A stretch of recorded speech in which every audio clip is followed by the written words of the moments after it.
I've been having some questions about my tone on wind instruments, specifically on the trumpet or flugelhorn.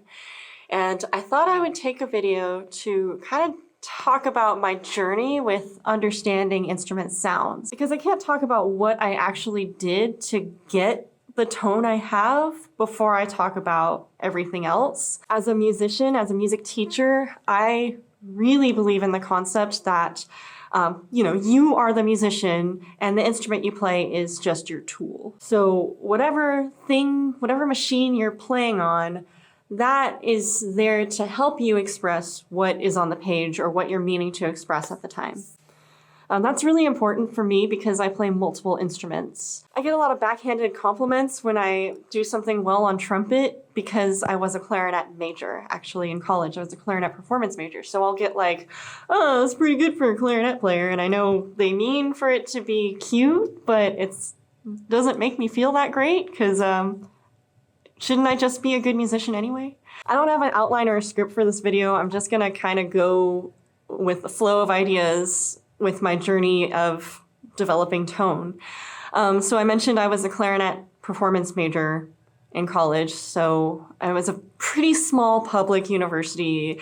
There's not a whole lot of competition, but I really worked hard to strive for the best sound that I could make, knowing that the equipment I had was not the best. Like, I do not have a buffet clarinet. I have a LeBlanc intermediate, a LeBlanc Esprit with a crack in it. Already, I kind of was aware that I didn't have the best setup for success on the clarinet. What I did know was that I could put time and a lot of effort into developing my sound. I had two teachers who helped me a lot with that concept. First of all, the basic way that I developed my tone on my horn was to play long tones. And I used a book called Krebs, just 100-something daily exercises or whatever.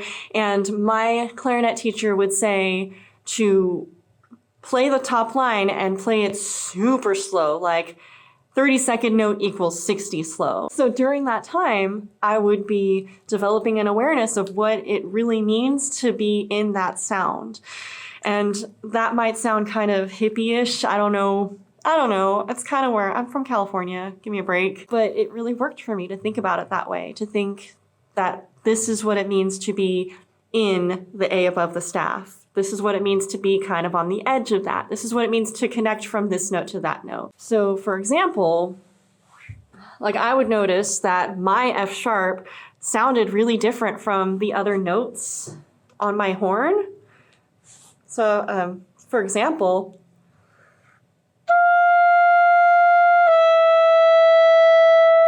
it just popped out a lot differently than my G.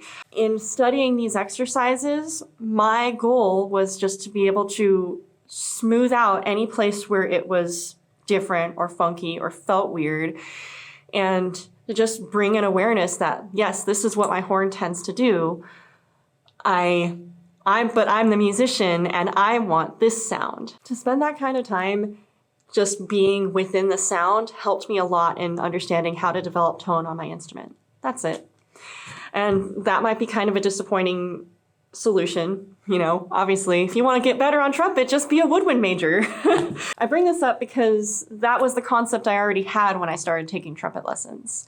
And obviously they're different horns, but like I said, I'm the musician.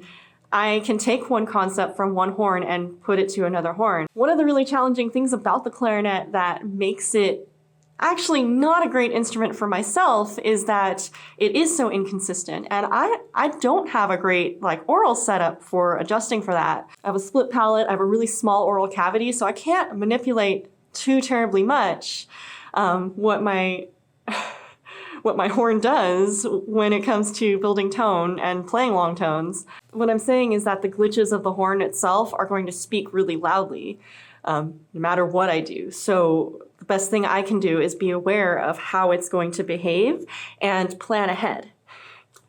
And eventually you start less consciously planning ahead. Your body just knows how to do it. It took a lot of time. I would spend maybe the first 20 to 30 minutes of my practice time every day doing this. I would have I would have it at 16th note equals 60 and play it that slow. And then I would have it at like 8th note equals 60, and then I would diminish it to quarter note equals 60, and then I would start speeding up the quarter note to develop facility on the instrument. Maintaining that my air was going to do the same thing, and maintaining like, okay, I know how to control the sound when I make these kind of leaps now.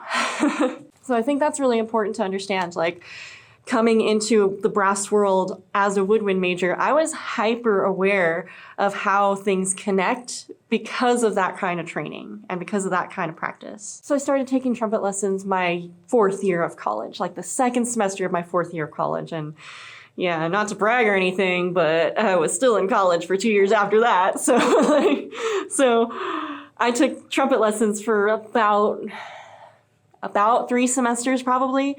And I found it, because I had the experience on an instrument that was so wonky, going to an instrument where most of the notes feel the same was actually, it was a really easy transition. This is just my personal story. Please do not compare your experience to mine. Like, please do not like think about my experience and think like, man, I'm just not cut out for this or anything like that, because we're all built differently. We all have different backgrounds and different perspectives. So I applied the same concept. I would use the Arben's book. It's just the only real book that I had at the time.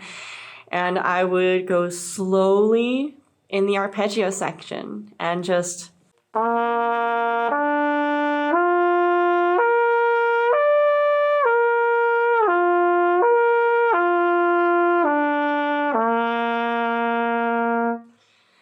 focusing on the connections between one note and the other note, and then just letting the sound be what it was. I would have a contest with myself and see how long I could hold it, if I could hold it for more than 40 seconds.